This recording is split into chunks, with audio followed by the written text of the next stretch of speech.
Hello बच्चों, क्या हाल चाल। Welcome to Sartaj classes. आज के इस सेशन में हम बात करने जा रहे हैं क्लास 8 का chapter number first, rational number, जो आपके लिए काफ़ी यूजफुल होने वाला है 9th एंट्रेंस एएमयू में। तो चलिए बेटा शुरुआत करते हैं chapter number first, rational number. तो रैशनल नंबर को समझने से पहले मेरे बच्चों मुझे कुछ बेसिक्स डेफिनेशन पता होनी चाहिए नंबर्स की।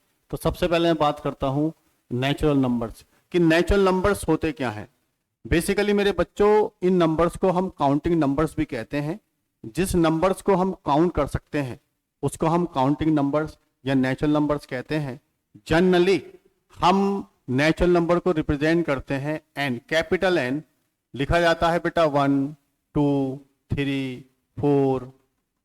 तो सबसे छोटा जो नेचुरल नंबर है वो मेरे पास 1 है, लेकिन सबसे बड़ा नेचुरल नंबर मैं नहीं लिख सकता, मैं सबसे बड़ा नेचुरल नंबर नहीं बता सकता। तो जितने भी काउंटिंग नंबर्स हैं उसको हम नेचुरल नंबर्स कहते हैं। 10,000, 1 लाख, 10 करोड़, हम इन सारे नंबर्स को कहेंगे नेचुरल नंबर्स। एक होता है बेटा होल नंबर्स। अगर मेरे प्यारे से बच्चों इस नेचुरल नंबर्स को मैं जीरो के साथ काउंटिंग कर देता हूं तो मेरा ग्रुप बनता है, मेरे पास नंबर्स का ग्रुप बनता है जिसे हम कहते हैं होल नंबर्स। तो होल नंबर्स में जीरो भी इंक्लूड होता है नेचुरल नंबर में। तो अगर मैं होल नंबर का एक सेट लिखता हूं तो 0 1 2 3 4 5 सो ऑन। तो जीरो जो है, जीरो मेरे पास सबसे छोटा स्मॉलेस्ट होल नंबर है, स्मॉलेस्ट होल नंबर है। मैं सबसे बड़ा होल नंबर नहीं बता सकता।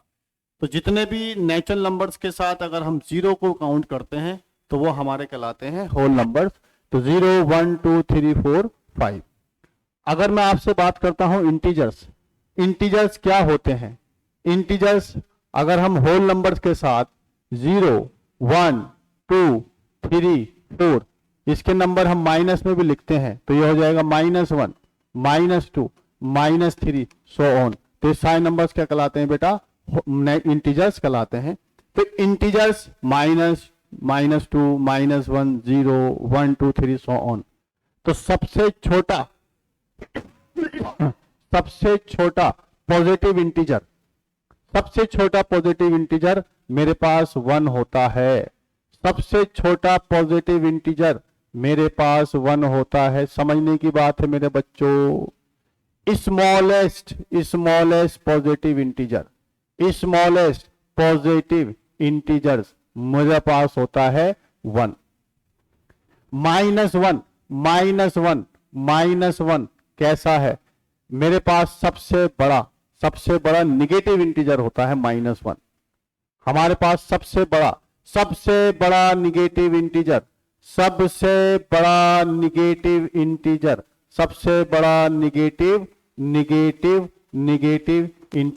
आप मेरे प्यारे बालक इस बात को याद रखिए कि सबसे बड़ा निगेटिव इंटीजर अगर आपसे पूछता है तो -1 है।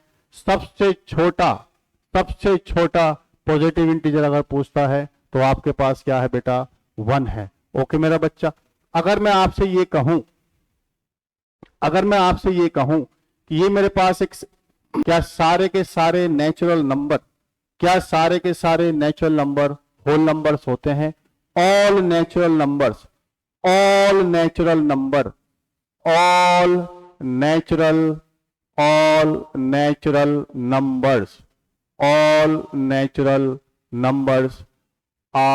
Whole number. जितने भी नेचुरल नंबर्स होते हैं वो सारे के सारे होल नंबर्स होते हैं। लेकिन बेटा सारे के सारे होल नंबर्स नेचुरल नंबर नहीं होते हैं। उसकी वजह यह है कि जीरो मेरे पास एक ऐसा होल नंबर है जो नेचुरल नहीं है, जो मेरे बच्चों नेचुरल नहीं है। सारे के सारे इंटीजर्स क्या मेरे होल नंबर्स होते हैं? सर बिल्कुल नहीं होते हैं। -2 एक ऐसा इंटीजर है जो ना होल नंबर है ना मेरे पास नेचुरल नंबर है। तो कहने का ये मतलब है कि जितने भी नेचुरल नंबर सारे के सारे होल नंबर, जितने भी होल नंबर सारे के सारे इंटीजर्स, सारे इंटीजर्स होल नंबर नहीं, सारे होल नंबर्स नेचुरल नंबर नहीं, सारे इंटीजर्स मेरे नेचुरल नंबर नहीं। तो इस बात को आपको ध्यान रखना है कि कौन नंबर कौन होता है। अगर मैं आपसे ये कहूं कि -1 क्या है, तो आप कहेंगे कि सर -1 एक इंटीजर है, -1 एक निगेटिव इंटीजर है। क्या -1 होल नंबर है? मेरा जवाब होगा नहीं। क्या -1 एक नेचुरल नंबर है? मेरा जवाब होगा नहीं। अगर मैं आपसे ये कहूं कि 3, अगर मैं आपसे ये कहूं कि 3, अगर मैं आपसे कहूं कि 3 मेरे पास एक नेचुरल नंबर भी है, 3 एक मेरे पास इंटीजर भी है, और 3 मेरे पास क्या है बच्चों? एक होल नंबर भी है। तो मुझे इस बात का थोड़ा सा ध्यान रखना है कि कौन नंबर क्या होता है। सारे के सारे नेचुरल होल नंबर, सारे के सारे होल नंबर इंटीजर, सारे इंटीजर होल नंबर नहीं होते, सारे इंटीजर मेरे पास नेचुरल नंबर नहीं होते हैं। चलिए बेटा, which of these is false? इनमें से कौन सा एक सेंटेंस है जो गलत है? वो आपसे कह रहा है every natural number is a whole number. हर एक नेचुरल नंबर, हर एक नेचुरल नंबर होल नंबर होता है। बिल्कुल सही बात है। हर एक नेचुरल नंबर, हर एक नेचुरल नंबर, अगर मैं इस नेचुरल नंबर्स की बात करता हूं तो अगला जो ग्रुप आएगा मेरे बच्चे वो होल नंबर्स का आएगा। तो सारे के सारे नेचुरल नंबर होल नंबर्स होते हैं, लेकिन सारे के सारे होल नंबर नेचुरल नंबर नहीं होते हैं। तो इसका मतलब पहला सेंटेंस ये सही है। Every whole number is an integer. हर एक होल नंबर मेरे पास इंटीजर होता है, ये बात भी बिल्कुल सही है। 2 एक whole number, 2 is also integer. 0 is a whole number, 0 is also a integer. तो सारे के सारे होल नंबर्स इंटीजर्स होते हैं, सारे के सारे होल नंबर्स इंटीजर होते हैं। इसका मतलब ये इंटीजर जो हैं, ये इंटीजर जो हैं वो होल नंबर्स को समाये हुए होते हैं अपने अंदर। तो सारे के सारे इंटीजर्स होल नंबर्स नहीं होंगे, लेकिन सारे के सारे होल नंबर इंटीजर्स होते हैं। तो इसका मतलब ये सेंटेंस भी मेरा सही है। Every integer number is a whole number. वही कहानी बेटा जो अभी समझा रहे थे, ये बात गलत है। अब एक integer, every integer is a whole number नहीं हो सकता। -3 मेरे पास एक इंटीजर है। -3 मेरे पास क्या है? एक इंटीजर है। -3 क्या है? मेरे पास एक इंटीजर है, लेकिन बच्चा ये मेरे पास होल नंबर नहीं है, होल नंबर नहीं है। तो ये स्टेटमेंट गलत हो गया। 0 is the smallest whole number. क्या 0 मेरे पास एक स्मॉलेस्ट होल नंबर है? ये बात बिल्कुल सही है। 0 होल नंबर्स होते हैं, 0 1 2 3। तो मैंने बताया कि 0 सबसे छोटा होल नंबर है, लेकिन सबसे बड़ा होल नंबर मैं नहीं बता सकता। तो इसके हिसाब से मेरा ये आंसर भी सही है, उसके हिसाब से मेरा आंसर सही है। इवन एंड ऑड नंबर्स, ये इवन एंड ऑड नंबर्स क्या होते हैं साहब? कोई भी एक ऐसा नंबर जो 2 से कंप्लीट डिवाइड हो जाए उसे हम इंटीजर्स कहते हैं, इवन इंटीजर्स कहते हैं। Even odd numbers integers are divisible by 2। ऐसे इंटीजर्स जो मेरे 2 से डिवाइड हो जाएं उसे हम कहते हैं बेटा इवन इन नंबर्स कहते हैं। अगर मैं आपसे ये कहूं कि 10 को अगर मैं 2 से डिवाइड करता हूं तो वो कंप्लीट डिवाइड हो जाता है। इसका मतलब मेरे प्यारे से बच्चा, मैं आपसे ये भी कह सकता था कि रिमाइंडर 0 आ जाए। अगर मैं किसी नंबर्स को 2 से डिवाइड कर रहा हूं तो 2 से डिवाइड करने पर रिमाइंडर 0 आ जाए तो हम उसे कहेंगे इवन नंबर है। क्या कहेंगे उसको? हम इवन नंबर है। अगर आप 500 को आप 2 से डिवाइड करेंगे बच्चा, तो इस केस में रिमाइंडर कितना आएगा? रिमाइंडर मेरे बच्चा कितना आएगा? रिमाइंडर 0 ही आएगा। तो जो नंबर्स 2 से डिवाइड हो जाएं वो हमारे क्या कहलाते हैं? Even numbers. मतलब डिवीजन करने पर रिमाइंडर 0 आ जाए। एक मेरे पास होते हैं ऑड नंबर, एक मेरे पास होते हैं बेटा ऑड नंबर। ये ऑड नंबर क्या होते हैं? ये ऑड नंबर क्या होते हैं? वो सारे नंबर अगर मैं उसको 2 से डिवाइड करता हूं तो मेरे प्यारे से बच्चों रिमाइंडर हमेशा 1 आए। अगर मैं 5 को 2 से डिवाइड कर रहा हूं तो 2 टू द 4 1, रिमाइंडर मेरे पास 1 बचेगा, रिमाइंडर मेरे पास 1 बचेगा। तो मैं कहूंगा कि sir 5 is a odd number. तो ऐसे नंबर जिसको 2 से डिवाइड करने पर रिमाइंडर मेरे पास कितना आ जाए, रिमाइंडर मेरे पास कितना आ जाए, रिमाइंडर मेरे पास कितना आ जाए 1। अगर मैं 11 को 2 से डिवाइड करता हूं तो 2 5 10, तो मेरे पास रिमाइंडर बच जाएगा 1। क्या बच जाएगा, रिमाइंडर 1। तो इसे हम कहेंगे ऑड नंबर। तो 2 से डिवाइड होने पर रिमाइंडर अगर 0 तो इवन नंबर, और 2 से डिवाइड करने पर रिमाइंडर अगर 1 बच रहा है तो हमारे पास क्या होगा, ऑड नंबर। या मैं ये कह सकता हूं कि ऐसे नंबर्स जो 2 से कंप्लीट डिविजिबल ना हो उसे हम कहेंगे ऑड नंबर। चलिए, बड़ी आसान सी कहानी है ये। तो प्राइम नंबर्स क्या होते हैं बेटा, एक ऐसा नंबर, एक 1 से बड़ा एक ऐसा नंबर। प्राइम नंबर्स एक नंबर्स 1 से बड़ा एक ऐसा नंबर जिसके 2 ही फैक्टर होते हैं, एक 1 और एक खुद। अगर मैं आपसे ये कहता कि 2 क्या है, 2 मेरे पास एक स्मॉलेस्ट, 2 मेरे पास एक स्मॉलेस्ट प्राइम नंबर है, क्योंकि 2 के बेटा कोई 1 के अलावा कोई फैक्टर नहीं होता है। इसी तरीके से आपसे अगर मैं कहूं कि 3 इंटू 1, आपसे कहा जाए 5 तो 5 इंटू 1, आपसे कहा जाए 11 1 इंटू 11, आपसे कहा जाए 13 इंटू 1। कोई भी एक ऐसा नंबर जिसके सिर्फ 2 फैक्टर होते हैं, खुद और 1 और इटसेल्फ के अलावा, 1 और खुद के अलावा उसका कोई फैक्टर ना हो, उस नंबर्स को हम कहते हैं प्राइम नंबर्स। 2 एक ऐसा प्राइम नंबर है जो मेरे प्यारे से बच्चों एक इवन प्राइम नंबर है। पूरे ब्रह्मांड में 2 को छोड़कर कोई भी एक ऐसा प्राइम नंबर नहीं है जो इवन होगा। तो इवन प्राइम नंबर है 2 सिर्फ और सिर्फ एक ही प्राइम नंबर है जो हमारा इवन है, और 2 एक सबसे छोटा प्राइम नंबर भी है। तो कोई भी एक ऐसा नंबर जिसका 1 और खुद नंबर 2 फैक्टर होंगे वो मेरा क्या कहलाएगा, प्राइम नंबर कहलाएगा। बेटा ये होता है को प्राइम।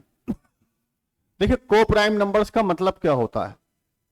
को प्राइम नंबर्स का मतलब ये है कि ऐसे 2 नंबर जिनका HCF 1 आए, 1 के अलावा उन दोनों नंबर्स में कोई भी फैक्टर कॉमन ना हो। ऐसा पेयर ऑफ नंबर्स का जिसमें हाईएस्ट कॉमन फैक्टर 1 हो, वो क्या कहलाते हैं बेटा, को प्राइम नंबर कहलाते हैं। अब इन दोनों को प्राइम में कोई भी एक नंबर ऑड भी हो सकता है, कोई नंबर इवन भी हो सकता है, लेकिन शर्त यही है कि इन दोनों नंबर्स में कोई भी फैक्टर, कोई भी 1 के अलावा कोई भी फैक्टर कॉमन ना हो, मतलब HCF 1 हो।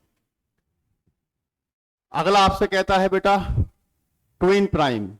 मेरे बच्चों ट्विन प्राइम क्या होते हैं, ऐसे 2 नंबर्स, ऐसे 2 प्राइम नंबर्स जिनके बीच का डिफरेंस क्या आ जाए मेरे बच्चों, 2 आ जाए। अगर मैं आपसे ये कहूं 5 3, ये मेरे पास डिफरेंस 2 है, तो मैं इसे कहूंगा ट्विन प्राइम। अगर मैं आपसे ये कह देता कि 7 इंटू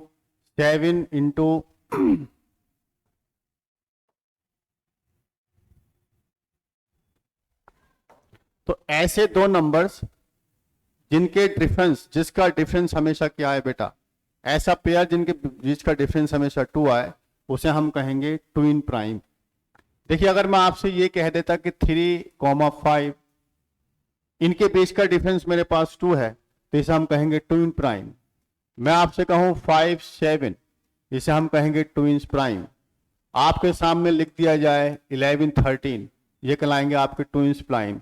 आपके सामने लिख दिया जाए 17 19, तो ये क्या कहलाएंगे, हमारे ट्विंस प्राइम कहलाएंगे, ट्विन प्राइम कहलाएंगे।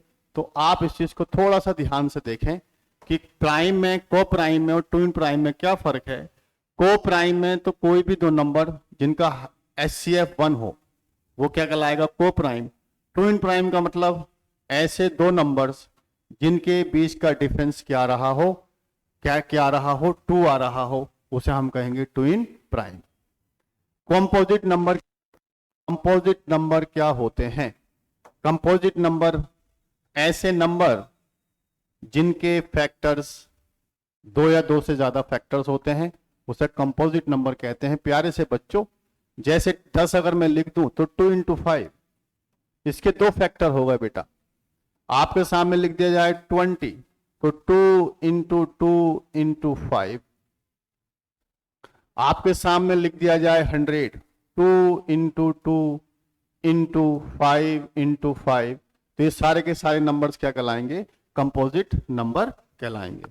तो इतनी सी कहानी आपको याद रखनी है कि प्राइम नंबर्स क्या होते हैं, को प्राइम्स क्या होते हैं, ट्विन प्राइम क्या होते हैं, और मेरे बच्चों कंपोजिट नंबर्स क्या होते हैं। चलिए बच्चा, which one is not true? इन कथनों में से कौन सा कथन सत्य है? इनमें से कौन सा सेंटेंस सही नहीं है? वन इज नाइदर और नॉर कंपोजिट। वन जो है कहता है कि साहब मेरे पास वन जो है एक ऐसा नंबर है जो हमारा नाइदर प्राइम नॉर कंपोजिट। ये बिल्कुल सही बात है। वन को हम ना कंपोजिट कहते हैं बेटा, ना हम प्राइम कहते हैं। तो प्राइम वन एक ऐसा नंबर है जो ना प्राइम है ना कंपोजिट है। 2 is only even number which is prime. बिल्कुल सही बात है। मैंने अभी आपको बताया कि पूरे इस ब्रह्मांड में 2 एक ऐसा नंबर है इवन जो प्राइम है। 2 के अलावा कोई भी नंबर इवन नंबर ऐसा नहीं है जो प्राइम होगा। इसका मतलब हमारी ये बात सही है। 2, 3 आर को प्राइम नंबर्स। इन दोनों के बीच HCF 1 है, तो ये हम क्या कहेंगे? को प्राइम कहेंगे। ये बात भी सही है। 3, 15 are relative prime numbers. 3, 15 are relative prime numbers. Relative prime number का मतलब ऐसे दो नंबर जिनके बीच का HCF 1 हो, तो उसे भी हम रिलेटिव प्राइम कहते हैं। मतलब एक नंबर दूसरे के रेस्पेक्ट में प्राइम। अगर मैं आपसे ये कह देता 8, 9, इन दोनों नंबर्स में कोई भी फैक्टर कॉमन नहीं है, तो इसे हम कहेंगे रिलेटिव प्राइम भी कह सकते हैं। अगर मैं आपसे ये कह देता कि 14 इंटू 16, तो ये प्राइम नहीं होंगे क्योंकि दोनों का कॉमन फैक्टर 2 आ रहा है। 15 को अगर मैं लिखना चाहूं तो 15 को लिख सकता हूं 3 इंटू 5, और इसको लिखा जा सकता है 3 इंटू 1। इसका मतलब इसमें एक कॉमन फैक्टर है। कॉमन फैक्टर कौन सा है? कॉमन फैक्टर है मेरे बच्चों 3। तो ये एक दूसरे के हिसाब से रिलेटिव प्राइम नंबर्स नहीं होंगे।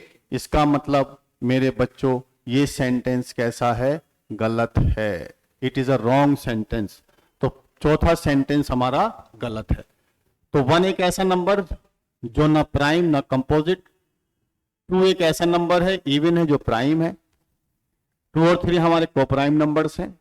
3 और 15 रिलेटिव प्राइम नंबर्स नहीं है, क्योंकि 15 को मैं लिख सकता हूं 3 इंटू 5 और उसका कॉमन फैक्टर 3 आ जाएगा।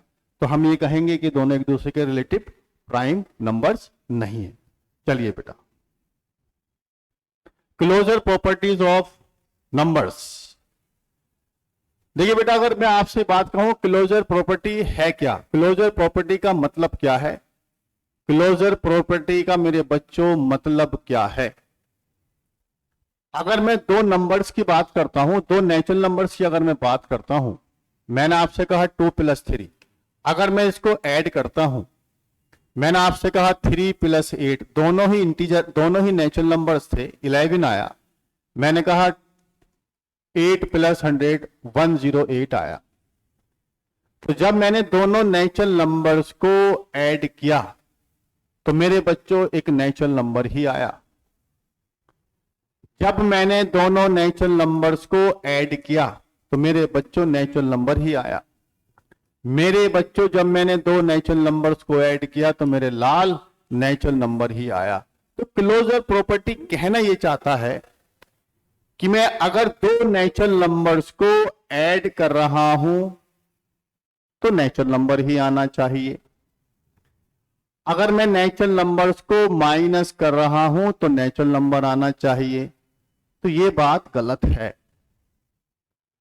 अगर मैं 2 माइनस 3 कर देता हूं तो -1 आएगा, जो मेरे बच्चे नेचुरल नंबर नहीं है। तो मैं ये कहूंगा कि in the case of the subtraction हमारा नेचुरल नंबर क्लोजर प्रॉपर्टी को होल्ड नहीं करता है। अगर मैं नेचुरल नंबर्स को मल्टीप्लाई कर रहा हूं नेचुरल नंबर से तो मेरे बच्चे नेचुरल नंबर आ रहा है। अगर मैं नेचुरल नंबर्स को डिवाइड कर रहा हूं नेचुरल से तो जरूरी नहीं है कि वो नेचुरल नंबर ही आए। तो मेरा कहने का मतलब यह है, क्लोजर प्रॉपर्टी का ये मतलब है कि जिस टाइप के नंबर्स की आप बात कर रहे हैं, कोई भी एक अर्थमेटिक ऑपरेटर्स अप्लाई करने के बाद आउटपुट वही नंबर आना चाहिए। तो हम ये कहेंगे कि numbers hold the closure property. अगर मेरे प्यारे से बच्चों मैं आपसे ये कहता, अगर मेरे प्यारे से बच्चों मैं आपसे ये कह रहा होता कि आपसे कहा जाता कि 3 डिवाइड बाई 2, 3 एक नेचुरल नंबर है, 2 भी मेरे पास एक नेचुरल नंबर है, इसका आउटपुट 0.5 आएगा जो नहीं है नेचुरल नंबर। तो मैं कहूंगा कि डिवीजन के केस में क्लोजर प्रॉपर्टी होल्ड नहीं होती है। तो अगर मैं आपसे ये कहूं, मैं आपसे कह देता कि मेरे पास एक whole number plus whole number है तो मेरे बच्चे वो होल नंबर आना चाहिए। Whole number minus whole number है तो होल नंबर आना चाहिए। Whole number division whole number है तो होल नंबर आना चाहिए। और whole number into whole number है तो मेरे बच्चे होल नंबर आना चाहिए। तो इस तरह की बात हम करते हैं क्लोजर प्रॉपर्टी में। तो अगर देखा जाए तो अगर मैं 2 होल नंबर्स को ऐड करता हूं तो वो हमेशा होल नंबर ही आता है। तो हम कहेंगे एडिशन के केस में होल नंबर्स होल्ड करते हैं क्लोजर प्रॉपर्टी। इसका कहने का ये मतलब है मेरे प्यारे से बच्चों, इसका कहने का मतलब ये है कि अगर मैं 2 होल नंबर्स को ऐड करता हूं तो हमेशा होल नंबर ही आएगा।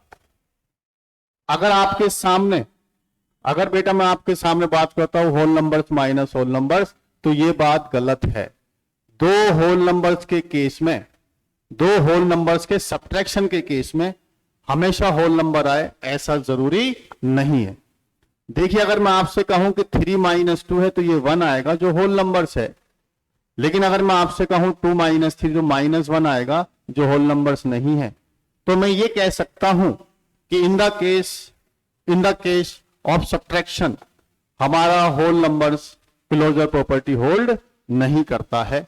इसका मतलब इस केस में मेरी क्लोजर प्रॉपर्टी होल्ड, इस केस में मेरी क्लोजर प्रॉपर्टी होल्ड, इस केस में मेरी क्लोजर प्रॉपर्टी होल्ड नहीं होगी, नहीं होगी, नहीं होगी। ओके मेरा बच्चा, चलिए अगला है कि 2 होल नंबर्स को डिवाइड करने पे क्या हमेशा होल नंबर आएगा। देखिए बेटा अगर मैं आपसे ये कहूं, मैं अगर आपसे ये कहता कि 5 डिवाइड बाई 2, ये भी मेरे पास एक होल नंबर है, ये भी मेरे पास एक होल नंबर है, तो 2 होल नंबर्स का डिवीजन 2.5 आ रहा है जो होल नंबर्स नहीं है। तो मैं ये कहूंगा कि in the case of division whole numbers closure property को होल्ड नहीं करते हैं। क्लोजर प्रॉपर्टी को होल्ड नहीं करता है, नहीं करता है। किस प्रॉपर्टी को होल्ड नहीं करता है? क्लोजर प्रॉपर्टी को होल्ड नहीं करता है। चलिए बेटा अगर मैं आपसे ये कहूं कि मेरे पास 2 होल नंबर्स हैं, मेरे पास 2 होल नंबर्स हैं, 2 होल नंबर्स को मल्टीप्लाई करने पर हमेशा होल नंबर्स आता है। तो in the case in the case of multiplication whole numbers hold the closure property. Zero को अगर मैं मल्टीप्लाई करता हूं 2 से तो जीरो आएगा, जीरो एक whole number, 2 is whole number, product is also whole number. आपसे कहा जाए कि 5 इंटू 6 30 आएगा, 5 is a whole number, 6 is a whole number, product is 30, तो 30 इज आल्सो होल नंबर। तो मैं कहूंगा मेरे बच्चे की क्लोजर प्रॉपर्टी होल्ड हो रही है। तो मेरा कहने की इतनी सी कहानी ये है कि क्लोजर प्रॉपर्टी होल्ड होता है, क्लोजर प्रॉपर्टी होल्ड होता है कहां पर मेरे बच्चे? मल्टीप्लिकेशन में, और कहां पे मेरे बच्चे? एडिशन में। किस केस में? होल नंबर के केस में। आइए अब इंटीजर्स के केस में क्लोजर प्रॉपर्टी की बात करते हैं। बेटा अगर मैं आपसे ये कहूं कि मेरे पास अगर दो इंटीजर हैं, अगर मैं इन इंटीजर को ऐड कर रहा हूं तो क्या हमेशा इंटीजर आता है? जी सर, बिल्कुल हमेशा इंटीजर आता है। अगर मैं दो इंटीजर्स को ऐड कर रहा हूं तो दो इंटीजर्स को जोड़ने पर हमेशा एक इंटीजर आएगा। तो मैं ये कहूंगा in the case of addition integer hold करते हैं क्लोजर प्रॉपर्टी। इसका ये मतलब है मेरे बच्चों कि दो इंटीजर्स को जोड़ने पर हमेशा इंटीजर ही आएगा। अगर मैं आपसे ये कहूं कि 3 + 2, ये मेरे पास 5 है, 2 भी एक इंटीजर है, 3 भी एक इंटीजर है, तो दोनों को जोड़ने पर 5 आता है जो मेरे पास एक इंटीजर है। अगर मैं आपसे कहता हूं कि 5 + 11 को जोड़ने पर हमेशा 16 आएगा, दो इंटीजर्स को ऐड करने पर हमेशा एक इंटीजर आएगा। तो दो इंटीजर्स को ऐड करने पर हमेशा इंटीजर आ रहा है, तो हम ये कहेंगे in the case of addition integers closure property को होल्ड करते हैं। अगर मैं आपसे सब्ट्रैक्शन की बात करता हूं, क्या दो इंटीजर्स को घटाने पर हमेशा इंटीजर आता है? जी सर, हमेशा इंटीजर आता है। आप कोई भी दो इंटीजर ले लीजिए, अब आप जब दो इंटीजर को माइनस करेंगे तो आपका रिजल्ट हमेशा एक इंटीजर होगा।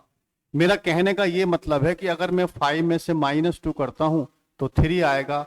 5 भी एक इंटीजर था, 2 भी मेरे पास इंटीजर था, दोनों को सब्ट्रैक्ट करने पर 3 आया, 3 इज आल्सो अ इंटीजर। अगर मैं आपसे ये कहूं कि 2 - 5 तो ये -3 आएगा, 2 मेरे पास एक इंटीजर था, -5 भी एक इंटीजर था, अगर मैं इसको घटा रहा हूं तो -3 आ रहा है जो एक इंटीजर है। दो इंटीजर्स को सब्ट्रैक्ट करने पर हमेशा मेरे बच्चों इंटीजर ही आएगा। तो मैं ये कहूंगा कि इन द